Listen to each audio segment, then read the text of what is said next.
নমস্কাৰ আমাৰ YouTube channel এডিয়াৰ এড্ৰেলক আপোনাক স্বাগতম জনাইছোঁ আমি আপোনাৰ নতুন এটা ভিডিঅ' লৈ আহিছোঁ নতুন কনসেপ্ট লৈ আহিছোঁ ধৰক আমাৰ কিছুমান ফ্ৰেকশন আমাৰ তাত আছে এতিয়া আমি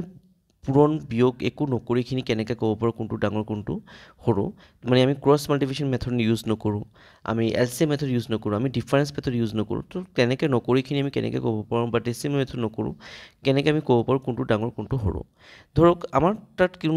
কোনো স্পেচিয়েল ফ্ৰেকশন দি আছে স্পেচিয়েল ফ্ৰেকশন মানে কি কৈছোঁ ধৰক 19/3 নেক্সট 19/4 নেক্সট 19/17 নেক্সট 19/11 নেক্সট 19/7 এইখিনি ফ্ৰেকশনৰ ভিতৰত কোনটো ফ্ৰেকশন আমাৰ ডাঙৰ কোনটো ফ্ৰেকশন সৰু আমাক ক'বলৈ দিছে এতিয়া আমি এটা সৰু ধৰক এইখিনি আমি কৰিম তাৰ আগতে মই এটা সৰু সংখ্যা আপোনাৰ লৈছোঁ ধৰক 6 তাক 2 দি ভাগ কৰিছে 6 তাক 3 দি ভাগ কৰিছে 6 তাক আপোনাৰ 6 দি ভাগ কৰিছে তো 2 দি ভাগ কৰিছে কিমান পাইছে 3 দি ভাগ কৰিছে কিমান পাইছে 2 6 দি ভাগ কৰিছে কিমান পাইছে 1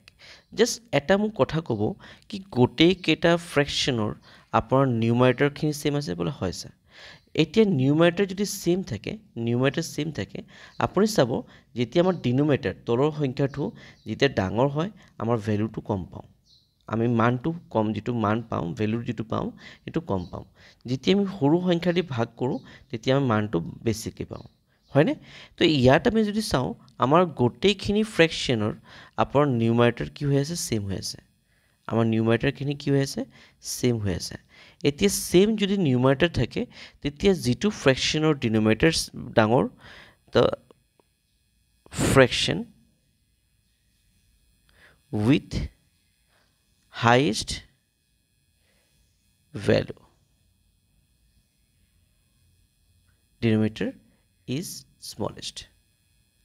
মানে যেটো ডিনোমিনেটৰ যেটো তলৰ সংখ্যাটো বেছি হ'ব তাৰ আমি মানটো বেছি হেৰি কম তো আমাৰ ডিনোমিনেটৰখিনি লিখি লওঁ ডিনোমিনেটৰ কি আছে প্ৰথমটো 17 কে সৰু কোনটো সৰু আপোনাৰ 11 কে সৰু কোনটো 7 কে সৰু কোনটো 4 কে সৰু কোনটো 3 এতিয়া 17 কাৰ ফ্ৰেকশন আছিলে 17 19/17 ঠিক আছে নে 11 কাৰ ফ্ৰেকশন আছিলে 11 আপোনাৰ আছিলে 19/11 7 কাৰ ফ্ৰেকশন আছিলে 19/7 আপোনাৰ 4 কাৰ ফ্ৰেকশন আছিলে 19/4 আৰু 3 কাৰ ফ্ৰেকশন আছিলে 19/3 এতিয়া এটা বস্তু দেখিব মই আপোনাক ক'বলৈ গৈ আছো যদি আমাৰ ডিনোমিনেটৰটো ডাঙৰ হৈ আছে ধৰক ইয়াৰ সবতকৈ ডাঙৰ ডিনোমিনেটৰ 17 তাতকৈ সৰু এইটো তাতকৈ সৰু এইটো তাতকৈ সৰু এইটো তাতকৈ সৰু এইটো তো আপোনাৰ এইটো ভ্যালুখিনি বেছি ডিফাৰেন্স হৈ যাব ডিফাৰেন্স কেনেকা চাওক এইটো আমাৰ এনেকা পাম তো ফ্ৰেকশন যদি আমাৰ ক'বলৈ কোনটো ডাঙৰ ফ্ৰেকশন সবতকৈ তো সবতকৈ ডাঙৰ ফ্ৰেকশন 19/3 আৰু সবতকৈ সৰু ফ্ৰেকশন কোনটো হ'ব 19/17 মই হেতুহে আপোনাক বুজাব গৈছো the fraction with highest denominator যেটো ডিনোমিনেটৰটো সবতকৈ ডাঙৰ হ'ব তাৰ ভ্যালুটো কি হ'ব স্মলেষ্ট হ'ব বুজিছেনে তো আমি এইটো অৰ্ডাৰ কোনটো কম এইটো অৰ্ডাৰ আপোনাৰ যেটো কৈছে এইটো হয় এসেন্ডিং অৰ্ডাৰ ঠিক আছে আৰু এইটো সাইডৰ পৰা যদি আমি যাওঁ এইটো কোনটো অৰ্ডাৰ হ'ব এইটো হৈ যাব এসেন্ডিং ডিসেন্ডিং অৰ্ডাৰ বুজিছেনে আই হোপ আপোনালোকে কনসেপ্টটো বুজি পাইছে তেনেকা মানে আপোনাৰ কনসেপ্টৰ সৰু কনসেপ্টৰ ভিডিও যদি আপোনালোকে বিচাৰি থাকে বা আপোনাৰ ফুল কনসেপ্টৰ ভিডিও যদি বিচাৰি থাকে আমাৰ ইউটিউব চেনেলৰ কমেন্ট বক্সত আপোনালোকে জনাব আৰু আপোনাৰ যদি এনেকে ভিডিও ভাল পাইছে নিজৰ ভাই ভন্টিৰ লগত শেয়াৰ কৰিব